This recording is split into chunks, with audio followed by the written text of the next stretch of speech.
பொதுவா நம்ம ஹிஸ்டரிய திருப்பி பார்த்தோம்னா, நம்ம நெறைய ராஜாக்கள், கிங்ஸ பத்தி படிச்சிருப்போம்.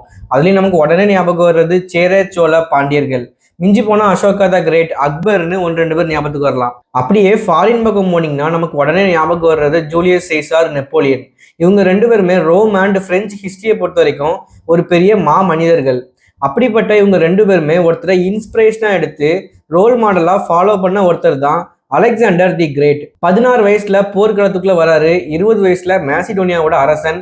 அதுக்கப்புறம் கிட்டத்தட்ட 10 வருஷத்துக்கு மேல பல நாடுகள்ல பல கஷ்டமான சூழ்நிலைகள்ல கஷ்டமான போர்க்களங்கள்ல போரிட்டு கிட்டத்தட்ட நீங்க நம்ம பார்க்குறோம்ல, யூரோப்ல இருந்து ஆப்பிரிக்கா, மிடில் ஈஸ்ட் கண்ட்ரீஸ், நம்ம சவுத் ஏசியால உஸ்பெகிஸ்தான், பாகிஸ்தான், ஆப்கானிஸ்தான், நம்ம இந்தியாவோட பார்டர் பஞ்சாப் வரைக்குமே உலகத்தோட பாதி நாடுகளை தன்னோட கைக்குள்ள கொண்டு வந்தவர் தான் அலெக்சாண்டர் தி கிரேட். ஆனா இவர் வாழ்ந்த வாழ்க்கை வெறும் 32 வருஷம் தான். ஏன் இவர் 32 வயசுல இறந்து போனாரு? ஏன் இவர் இந்தியாவுக்குள்ள வரல?